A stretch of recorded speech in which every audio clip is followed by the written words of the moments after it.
trillion, close to $2 trillion in new spending in the last year alone. To the Republican Congresswoman looking to take that fight head on, Michele Bachmann, Minnesota, joining us now. Congresswoman, is it fair to say that 2011 is going to be the year, at least the beginning, of the budgetary battle? Yes, it will, no doubt. It's very clear that the people spoke in November, and they said, please stop spending money that we don't have and stop adding money to the deficit. You cannot add $2 trillion to the deficit in 1 year's time. It's breathtaking to think that just the year before we added $1 trillion. At this level, we're going to be nearing the likes of Greece quicker than anyone ever thought. The GOP has been very steadfast in holding together against unnecessary or what they view as unnecessary spending. But when you cut back on programs, people in your district tend to get upset, Republican, Democrats alike.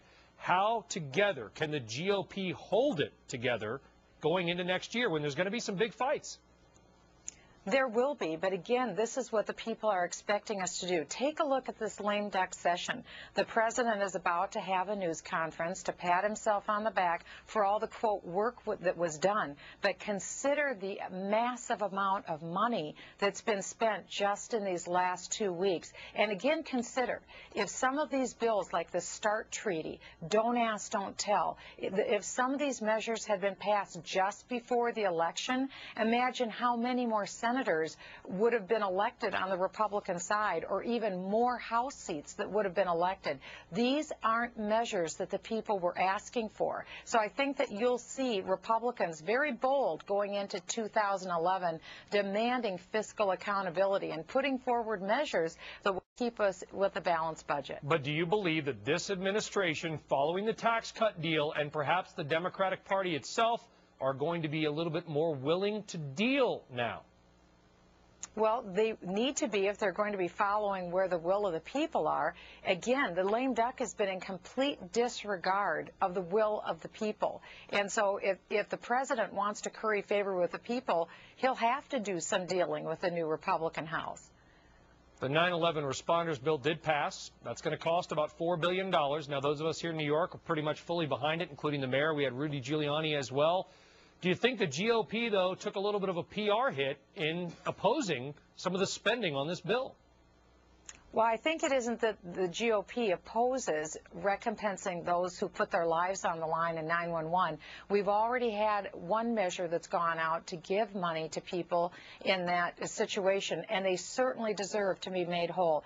It's the fact of a lack of transparency, and this bill, unfortunately, is a new entitlement program for all practical purposes. All the GOP wants is accountability and transparency. We want to make sure that people are compensated, but we also want to make sure that the taxpayer has reasonable accountability in monies that are expended. That's only reasonable, and that's what people are demanding of us. And I know that the vote in the House on that responders bill is coming up in less than an hour, and the House considering a compromise on that bill. Do you believe it will pass the House? I believe it will pass the House. I don't believe that the Speaker would put it on the floor unless she had the votes. But there are quite a few members of the House that aren't here in Washington, D.C. any longer. So the question was whether she even had enough votes to have a quorum. We think that she does, and I'm quite certain that the bill will pass.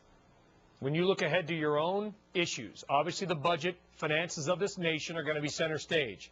But we also have the health care fight that is going to resurface when we talk about funding this bill. How are you going to prioritize what you will fight, and how far will you take the fight over health care spending?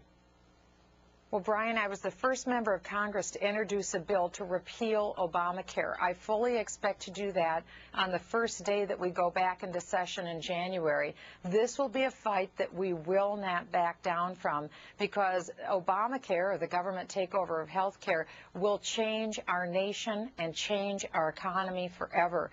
And the people that spoke at the polls in November want us to get back to free market health care. So this is something that you're going to see us continue to fight, and at the least, if we can't fully repeal Obamacare in 2011, I think you'll see the House GOP pass measures to at least begin by defunding Obamacare. Congresswoman Michele Bachmann of Minnesota. Congresswoman, thank you very much. Have a Merry Christmas. Brian, we'll talk to you soon. Merry Christmas. All right.